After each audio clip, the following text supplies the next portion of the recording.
오늘은 로마서 12장 3절부터 6절에 있는 말씀을 우리가 함께 읽고 그리고 함께 그 말씀의 의미를 생각해 보고자 합니다. 먼저 저는 로마서 12장 3절 말씀을 여러분 앞에 읽어 드리겠습니다. 나는 하나님의 은혜를 받은 사람으로서 여러분 한 사람 한 사람에게 진심으로 말합니다. 여러분은 자신에 대해 마땅히 생각해야 할 그 이상의 교만한 생각을 하지 말고 하나님께서 주신 믿음의 분량에 따라 여러분 자신을 분수에 맞게 올바로 평가하십시오. 이 말씀은 그 로마서 12장 3절을 쉬운 말 성경에서 가져와서 읽어드린 말씀입니다. 가끔 그 개역 성경만 읽지 말고 쉬운 성경이나 그리고 세번역 성경으로 좀 읽어보세요. 그러면은 훨씬 이해가 빠르고 문맥을 잘 캐치할 수 있는 그런 도움을 받을 수 있습니다. 인간이 겪고 있는 무서운 질병 중에 하나가 자기 면역 질환이라는 질병이죠. 제 동료 중에 목회자 중에 2명이 이 자가 면역 질환에 걸려서 사경을 헤매다가 병원에서 오랜 치유를 받고 겨우겨우 살아난 경험들이 있습니다. 그 중에 한 명은 백혈병이었고 또 한 명은 루푸스라는 질병이었죠. 또 제가 알고 있는 목회자의 딸이 크론이라는 그 장이 내부에 온통 염증이 가득히 생겨서 심하면 사망에 이르게 하는 그런 질병에 걸린 것도 봤어요. 이렇게 무서운 질병 말고도 우리가 잘 아는 류마티스, 관절염이라든지 원형 탈모증, 궤양성 대장염, 그리고 만성 피로증후군, 그리고 습진, 그리고 천식, 갑상선염, 그게 이제 저하증과 항진증이 있죠. 악성빈혈, 인슐린 의존 당뇨병, 이런 모든 것들이 다 자가면역 질환들이랍니다. 그래서 자가면역 질환이 몇 개나 되는가 살펴봤더니 기존에 이미 알려진 것만 거의 160개가 넘더라고요. 우리 인간을 괴롭히는 그런 질병들이 특히 20세기, 21세기 와서 점점 더 많은 사람들이 이 질환에 걸리고 있죠. 원형 탈모도 그거래요. 저는 피부가 아주 많이 가려운데 전신이 그것도 알고 보니까 자가면역 질환인 거예요. 자, 그렇다면 자가면역 질환이라는 질병의 특징이 뭐죠? 네, 내 몸에 있는 그 면역세포가 몸 안에 있는 건강한 세포를 좋지 않게 보고 마구 공격해대는 겁니다. 공격해대면 그것이 원형 탈모가 되고 그것이 습진이 되고 천식이 되고 가려움증이 되고 그리고 당뇨가 되며 이런 무서운 질병이 되는 거죠. 그 질병의 끔찍함과 무서움을 우리가 다 잘 알고 있죠. 그렇지 않습니까? 그런데 성도 여러분, 교회와 개인도요 똑같이 자가면역 질환에 아주 잘 걸립니다. 오늘은 우리가 이 이야기를 좀 하게 될 것 같아요. 성경 로마서 12장 3절부터 8절, 특히 3절부터 6절의 말씀에서 우리에게 경고하는 바는 우리가 나의 존재가 그리스도의 몸으로 이루어진 나의 지체를 공격하는 자가 돼서 지체도 파괴하고 나도 파괴하는 위험에 빠뜨릴 수 있다는 것이죠. 그러면 이것이 결국은 자가면역 질환 아닌가요? 그래서 이런 질환에 빠지는 가장 무서운 것은 자기 자신이 가지고 있는 은사에 대한 정확한 이해를 가지려 하지 않고 깊이 생각하지 않을 때 그런 우염에 빠진다고 말하고 있어요, 사도 바울은. 그런데 그 우염에 빠지는 방법이 크게 두 가지로 빠져요. 첫 번째는 교만해지거나, 두 번째는 너무 자기를 능력을 낮춰서 그것을 가치 없게 만들거나, 어떤 경우든지 그렇게 되는 순간에 그 지체인 나만 문제를 일으키는 것이 아니라 내가 포함되어 있는 모두는 심한 문제를 갖게 되는 것이죠. 내가 교통사고를 당했어요. 그 충격을 심하게 받아서 내 몸에 있는 비장이나 장이 터지거나 눌려서 파괴가 되기 시작했다고 합시다. 그런 염증이 생기기 시작하죠. 그 안에서 농양이 생겨요. 그러면 그 농양이 그것으로 끝나는 게 아니라 시간이 지나서 조치를 못하면 내장 전체로 퍼지게 되고 간을 다치게 하고 그 다음에 배를 다치게 하고 심장에 영향을 주기 시작하고 전신에 문제를 일으키는 것이죠. 그래서 한 부위에 있는 조그마한 농양이라 할지라도 그것을 가볍게 둔다는 것은 위험한 것은 그 몸 안에 있는 조그마한 지체가 몸 전체와 아주 유기적이고 중요한 역할을 서로 간에 갖고 있기 때문인 것입니다. 그래서 바울은 로마서 12장 1절과 2절을 통해서 우리 자신을 하나님께 온전히 드리고 세상에 동화되지 않고 하나님 안에서 새롭게 변화되는 삶이 얼마나 매력적이고 아름다우며 대단한 것인지를 설명한 다음에 즉시 그 구체적 삶으로 들어갈 때 첫 번째 말하는 것이 뭐냐면 경고예요. 너 자신이 하나님께로 받은 은사를 깊이 고민하고 깊이 생각하고 살피고 또 살펴라. 그래서 그런지 여기서 살펴라라는 단어가 이 3절에 무려 3번이나 나타납니다. 생각하라, 생각하라, 생각하라. 그런데 원어에 보면은요, 어근까지 포함해서 무려 4번이 나타나요. 그만큼 한 절에서 한 단어를 4번이나 사용할 만큼 우리가 생각하는 것이 얼마나 필요하고 중요한 것인지를 말해주려는 것이죠. 여러분, 생각을 하기 위해서 우리에게 필요한 것이 뭘까요?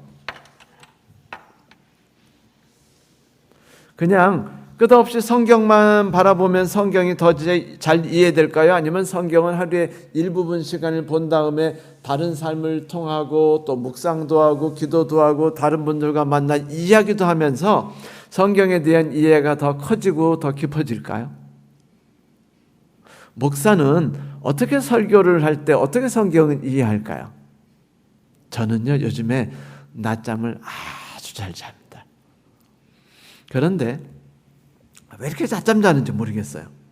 그런데 신기하게 낮잠 자는 시간이 설교 만드는데 그 시간을 뺏긴다는 그런 초조감도 있지만 또 하나는요, 그 낮잠 자는 시간에 아이디어와 성경을 이해하는 방향이 깊어질 때도 되게 많아요. 그 한수진 씨라는 분이 계셔요. 유명한 바이올리니스트죠.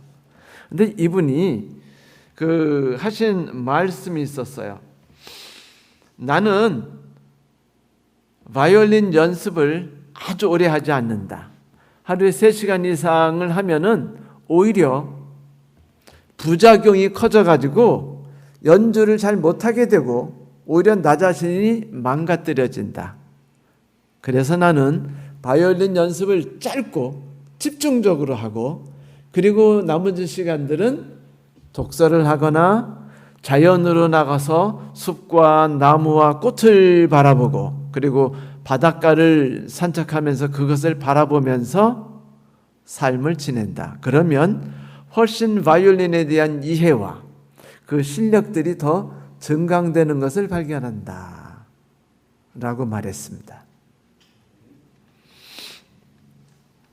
우리 역시 우리 자신이 어떤 존재인지, 내가 갖고 있는 재능이라는 것이, 은사라는 것이 무엇인지, 내가 하나님 앞에서 새로 태어났을 때 나는 어떤 존재로 각성하고 태어난 것인지에 대한 생각들을 해야 된다는 것이죠. 좀 많이 해야 된다는 것입니다. 그런데 그 생각을 정확하게 하지 않으면 나의 삶이 나 자신만 파괴하는 게 아니구나, 교회, 사회, 하나님의 몸, 그리스도의 모든 사업까지 파괴되니 이것이 얼마나 큰 가치와 중요성을 갖고 있는 것이냐, 깊이 생각해라, 깊이 살펴라 라는 말로 사도 바울이 이야기를 시작하고 있다는 것이죠. 자, 먼저 뭐부터 하라고요? 나 자신에 대해서 뭐부터 하라? 온전히 이해부터 하라. 하나님이 나를 창조하셨을 때 무슨 마음으로 나를 창조하셨을까요? 신태균이라는 사람을 의도가 있이 만들지 않으셨겠어요? 그분이 나를 하나님과 나만으로서 나를 창조하고 생각하실까요? 아니면 하나님과 나와 또 내 옆에 있는 누군가를 연합해서 나를 생각하고 나를 만드셨을까요?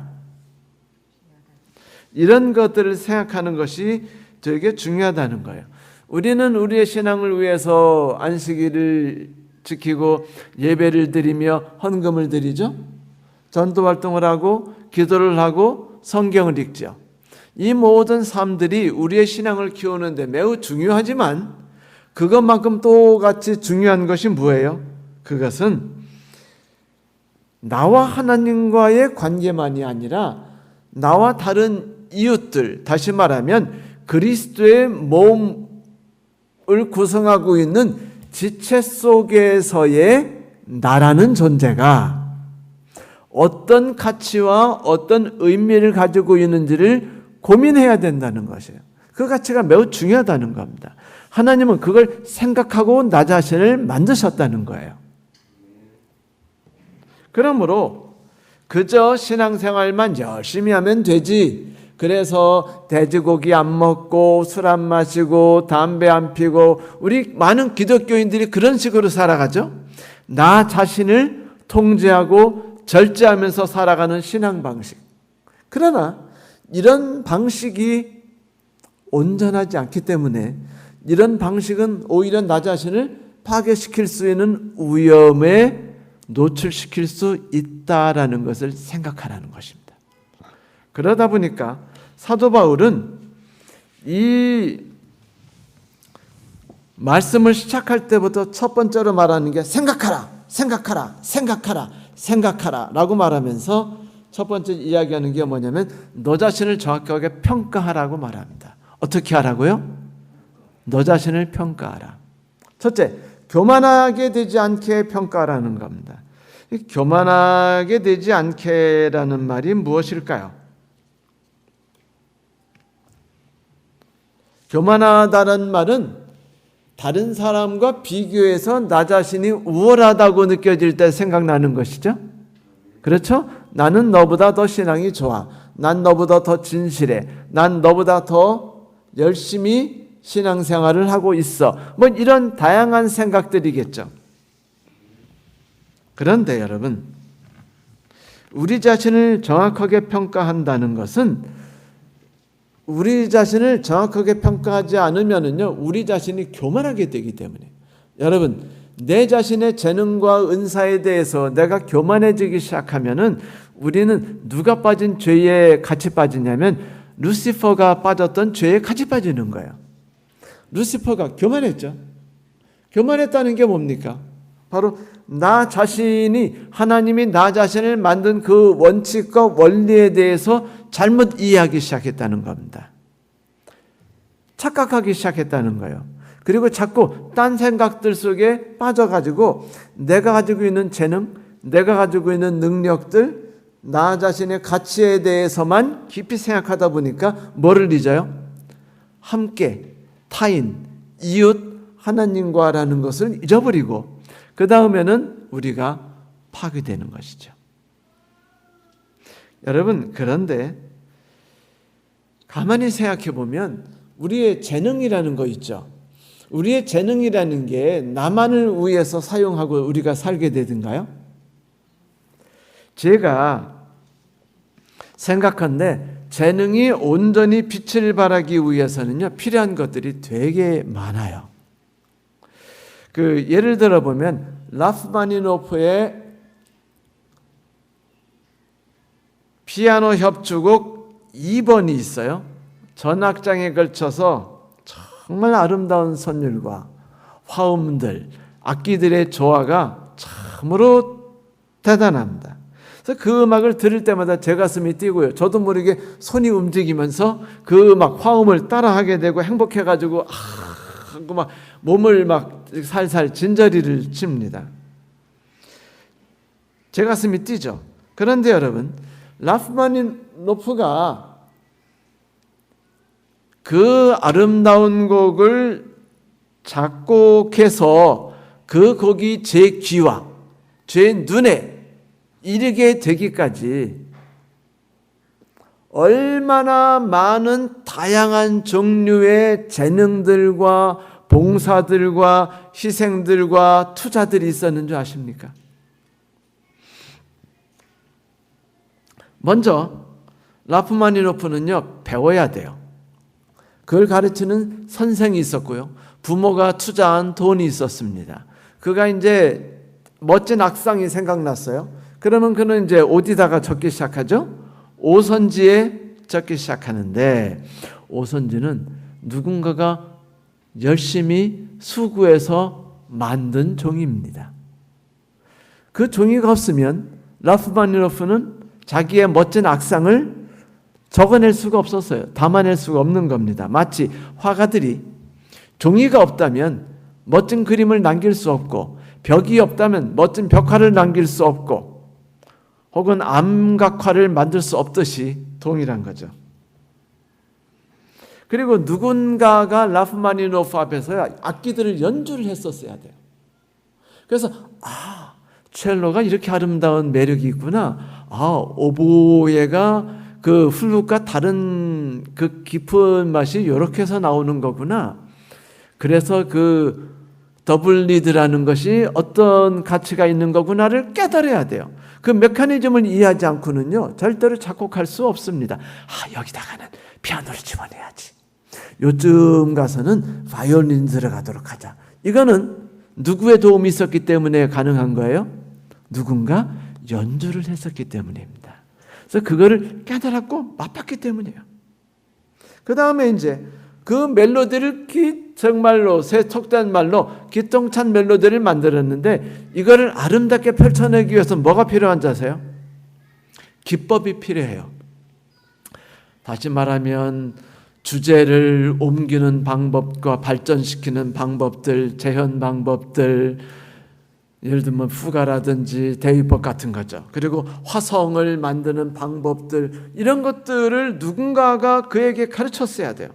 그래서 그런 걸 다 배워가지고 그걸 통해 이제 놀랍게 이제 악보에다 만들었습니다. 그럼 다 끝났나요? 아니에요. 이제 누군가 악보를 받아가지고 인쇄를 해야 돼요.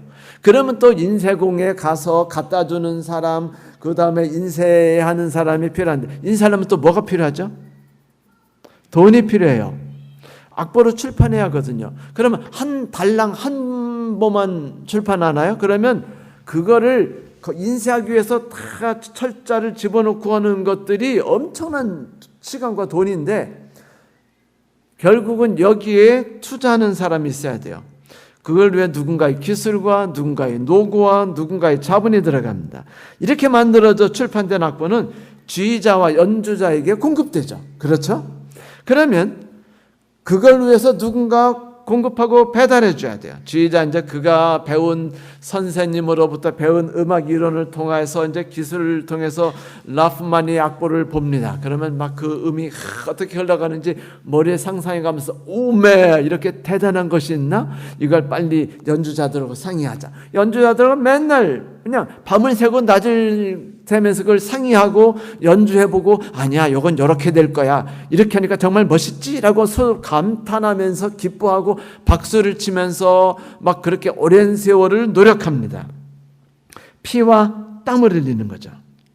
그래가지고 이제 누구한테 보여주냐면 그 공연의 총 단장에게 보여줘요. 단장이 음악을 딱 들어보고 와 이거는 세상에 남겨야 되고 모두가 들어야 되고 대박 돈 많이 벌 것 같아요 라는 생각을 하게 됩니다. 그러면 어떤 일을 하죠? 기획 담당자, 홍보 담당자를 부르고 티켓을 팔고 선전을 하고 그 다음에 이제 공연장들을 준비를 하고 많은 일을 해요. 이걸 왜 또 누구에게 돈을 줘야죠? 지휘자와 악단 연주자들에게 또 거기에 맞는 돈을 주고 가끔가다 또 빵도 사주고 또 식사도 같이 대접하고 이런 일들을 해요. 수많은 일들이 포함되죠. 드디어 연주의 날이 됐습니다. 관객들이 막 라흐마니노프의 음악을 듣게 막 몰려듭니다. 그리고 막 거기서 막 악기 연주하는 소리도 들리고 막 끼끼끼끼 조율하는 소리가 흥분된 마음으로 거기에 들어가 다 착석을 하죠.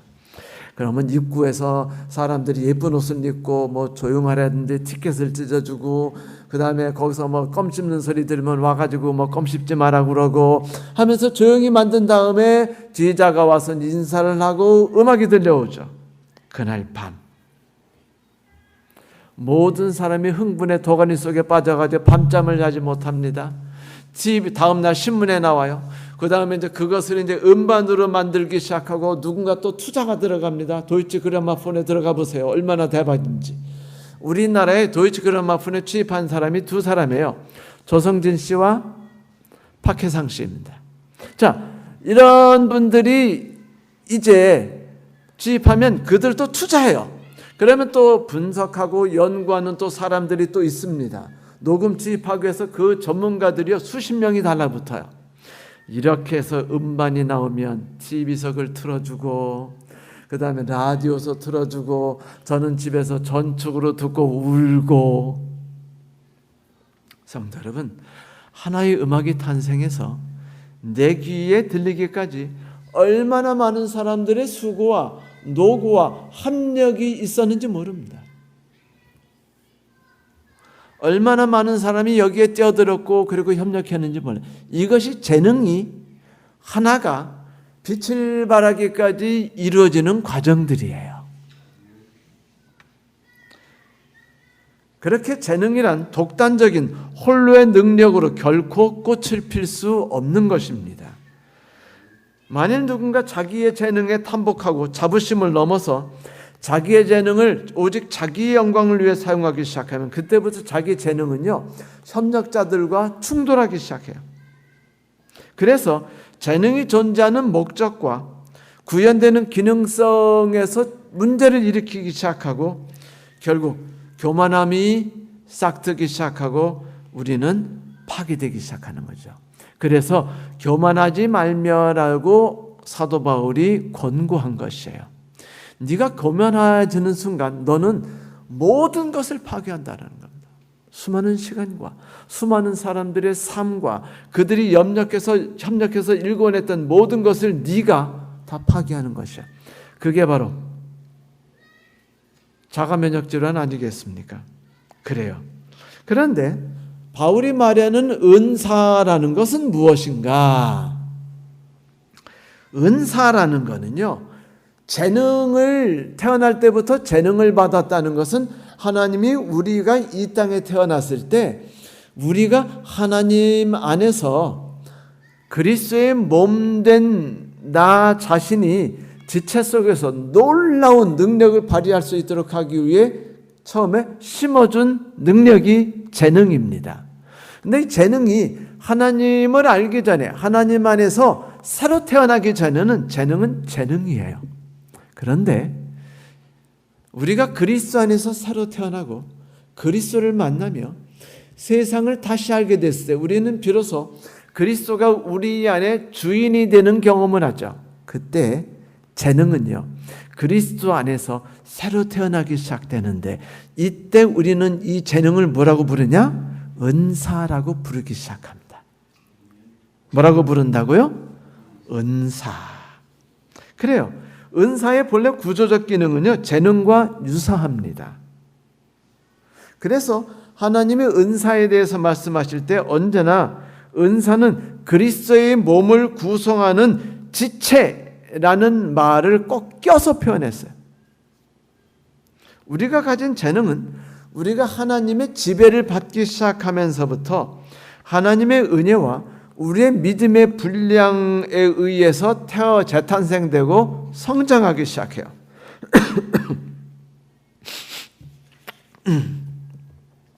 그런데 이 모든 은사는요, 독립적으로 홀로 존재할 수 없도록 하나님이 구상하셨습니다.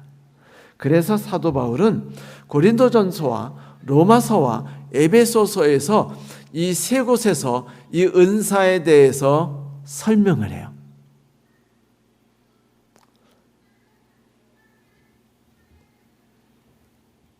하나님이 왜 내게 이런 멋진 재능을 주셨을까 하고 스스로 뻑갈 때가 있죠, 여러분.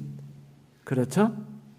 그런데 만약 사도 바울이 우리에게 준 말씀들, 예를 들면 에베소서 4장 12절에 있는 말씀처럼 이것은 성도들을 준비시켜 하나님의 백성을 섬기는 일을 할 수 있도록 하기 위함이며, 그래서 그리스도의 몸을 온전히 세우려는 것입니다 라는 말이 고고하게 울린 순간부터 은사는 특별한 기능을 가진 자로 재탄생되는 거예요.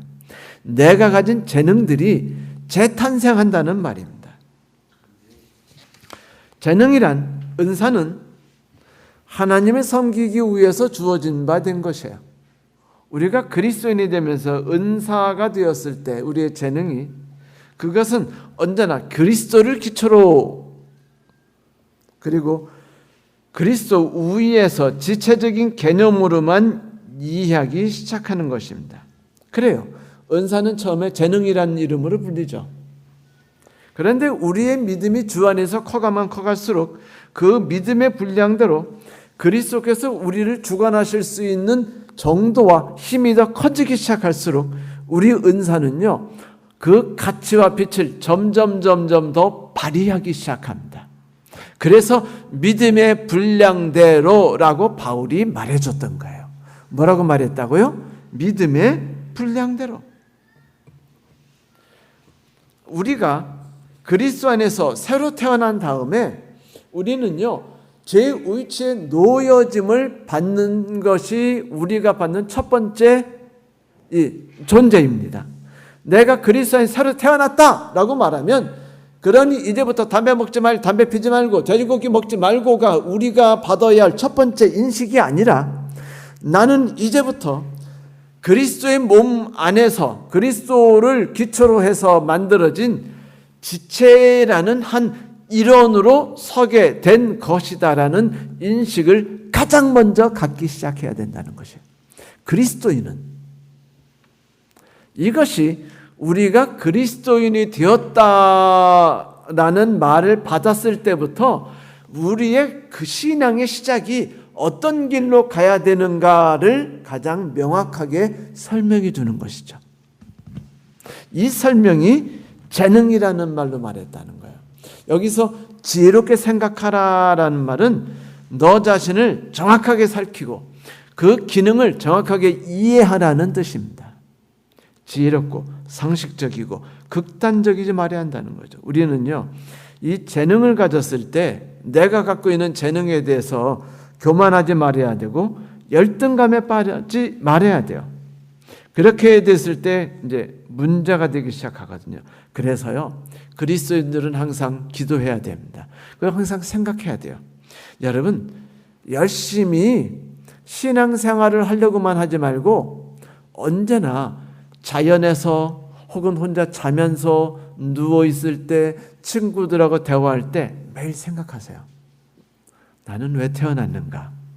하나님이 나를 그리스도 안에 지체라고 말씀하실 때 그 의미가 나에게서는 어떤 의미로 재탄생되는가를 고민하세요. 생각하셔야 됩니다. 그렇게 될 때 은사는요 자라나기 시작해요.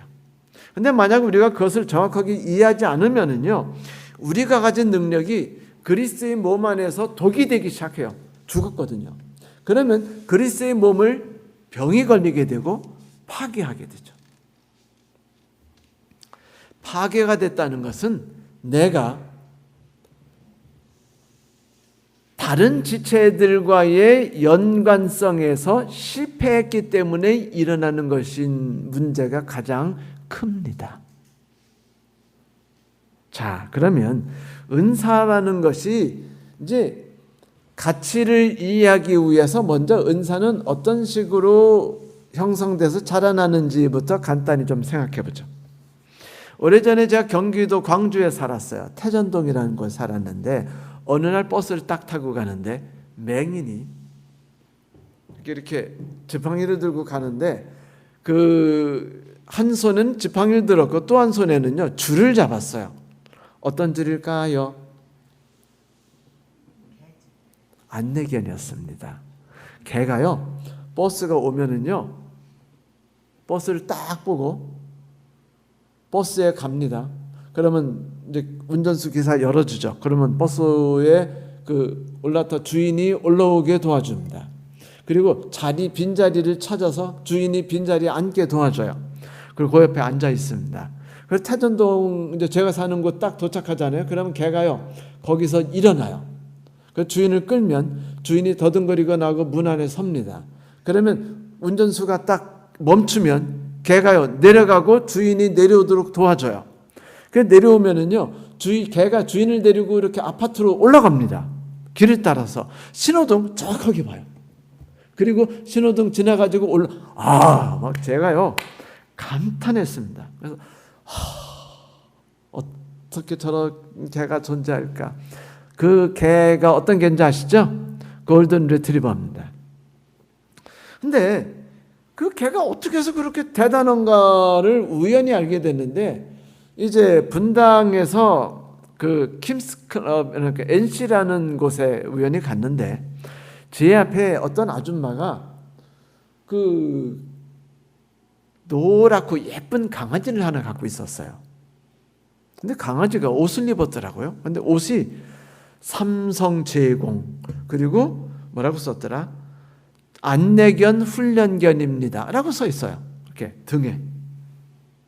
근데 그 강아지가 골든 리트리버인데요. 강아지인데 6개월 됐대요. 그런데 여러분 등치가 얼마나 큰 줄 아세요? 우리 집 유등이의 10배가 넘었어요. 근데 얘가 이제 어떻게 훈련받는지를 아줌마가 말해주시는데 강아지가 태어나서 이제 아이가 똑똑하다는 인식을 받으면은 선별이죠. 선별된 아이는 그 안내견을 데리고 다니는 분에게 훈련받은 분에게 맡겨진 채 1년을 데리고 다닌대요. 그러면 그분이 길을 가는 법, 건물 타는 법, 엘리베이터 타는 법, 에스컬레이터 타는 법, 쇼핑하는 법을 다 경험시킵니다. 그래서 경험이 끝나면 익숙해지면 6개월 동안 전문 훈련소에 본격적으로 들어가게 된대요. 거기서 6개월 동안 훈련받으면은요, 그 중에 75%가 성공을 하게 된답니다. 성공하게 되면 이제 그 안내견이 되는데 그 안내견 하나 키우는데 돈 얼마 드는 줄 아세요? 한 3억 5천이 든대요. 엄청나죠? 네? 그렇죠. 여러분들 자식 위해서 돈 안 들이신 것 같죠? 계산해 보세요. 다 3억 5천 이상 다 드렸습니다. 자,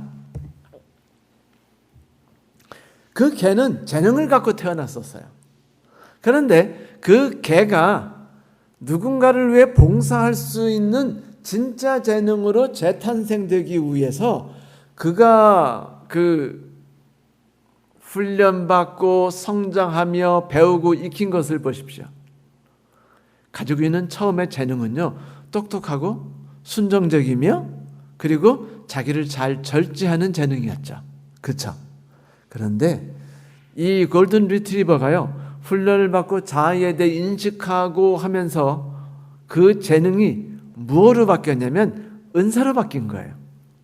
누군가를 위해 쓸모있고 가치있게 사용되어져서 나도 행복하고 너도 행복하면서 모두를 즐겁게 만드는 것으로 바뀌었죠. 자, 그런데 이렇게 믿음, 우리의 재능은요, 하나님께서 각자에 주신 믿음의 분량대로 성장해 나가요. 뭐라고요? 믿음의 분량대로. 처음에 내가 갖고 있는 재능은 나를 위해 주도적으로 사용되어지며 이웃을 위해 효과적으로 사용되지 않습니다. 그런데 우리가 그리스도의 은혜 안에서 믿음이 성장할수록 그 분량에 따라서, 여기에 대한 해석은요 72가지나 된다니까 성경학자들이 3장에 대한 해설을 난해한 구절 중에 하나예요. 그러나 제가 이해하는 바에 의한다면 재능이 믿음의 분량에 따라서 하나님의 뜻 안에서 점점 활용되기 시작하면 우리가 점점 다른 성도들과 함께 교회 안에서 내 역할들을 점점 감당하는 존재로 바뀌기 시작한다는 것이죠. 효율적으로, 그리고 사랑받으면서, 그리고 서로가 있어서 행복하고 즐거운 삶으로 말이죠. 이렇게 우리가 그리스도의 한 몸이라고 사도 바울이 자꾸 말하는 것은요, 두 가지를 가르쳐요. 첫째, 너는 하나님이 만드신 아주 독특한 개체이다. 너밖에 없는 존재이다. 라는 것을 가르칩니다. 두 번째는 너는 네 독특한 개체로서 다른 사람들과 함께 살아갈 때 반드시 그들의 역할과 그들의 기능들을 네가 무시하거나 간과하거나 그들의 역량들과 재능들과 협력하지 않을 때 그것은 재능으로 그치고 은사로서 자라나지 않은 채 썩어서 문드러지고 모두에게 피해를 줄 뿐이다. 결국 뭐냐면 우리는 상호 의존적이면서도 자기 개체만의 독특성을 갖고 있다는 겁니다. 이 독특성이라는 게 되게 중요하죠. 독특성과 조화, 이것이 재능이라는 것이 무엇인가를 말하는 매우 중요한 것이에요. 여러분 생각해 보세요. 느헤미야 아시죠? 우리는 느헤미야를 읽으면서 그래서 우리도 느헤미야처럼 열심히 기도하면은 하나님이 우리에게 은혜를 주셔서 우리가 어떤 시험과 위험 속에서 피할 수 있도록 해주신다라고 우리는 생각하고, 그래서 우리도 느헤미야처럼 나 자신을 하나님께 드리고 헌신하고 기도합시다. 이렇게 되면은요, 그건 삐뚤어진 신앙입니다. 왜냐하면 나는 누가 될 수 없죠? 나는 느헤미야가 될 수 없어요. 나는 엘리야 같은 성향인데 나보고 느헤미야가 되라는 건 뭐예요?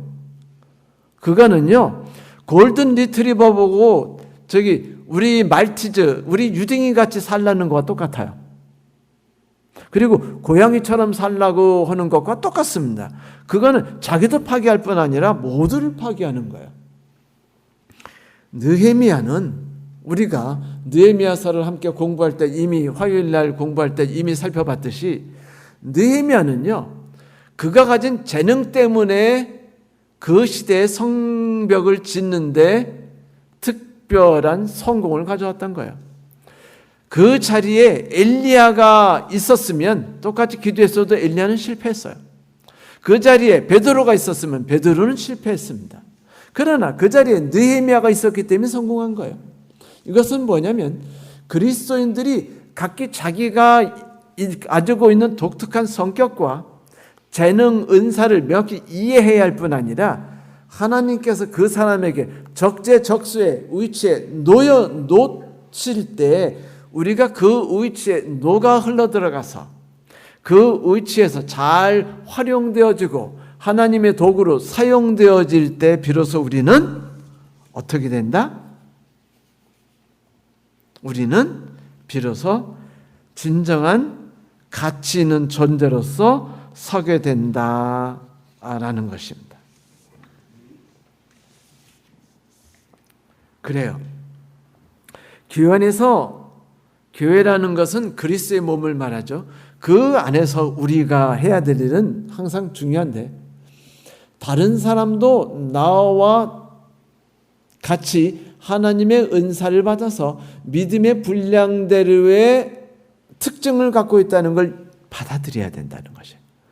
만약 우리가 받아들이지 않으면 어떻게 되는 줄 아세요? 그 사람을 판단하고 비판하면서 내가 갖고 있는 신앙의 멋진 방법대로 그 사람을 재단합니다. 왜 저 사람은 십을금을 안 낼까? 왜 저 사람은 연금을 안 내지? 왜 저 사람은 봉사를 안 할까? 왜 저 사람은 이런 일을 안 하지 교회에서? 왜 저 사람은 이렇게 열심히 교회 나오지 않을까? 왜 저 사람은 복장이 저럴까? 그거는 뭐예요? 다 똑같이 느헤미야가 되라고 말하는 거예요. 자, 몸을 만들어 놓고 몸에 있는 모든 부품에다가 다 부품을 넣지 않고 느헤미야만 다 집어넣으면 어떻게 될까요? 이런 휴대폰이 만들어지지 않아요. 휴대폰에는요, 케이스, 액정, 그 다음에 CPU, MPU, GPU 뭐 다 들어있고 그 안에 연결된 부품들이 다 있어요. 그렇죠? 센서까지. 그 모든 것들이 CPU가 좋다고 CPU를 막 10개씩 집어넣나요? 아니요. 절대로 모든 부품들이 서로 따로 있어서 자기가 좋아하는 방향대로, 자기가 잘하는 방향대로, 자기가 행복해하는 삶을 묵묵히 해낼 뿐이에요.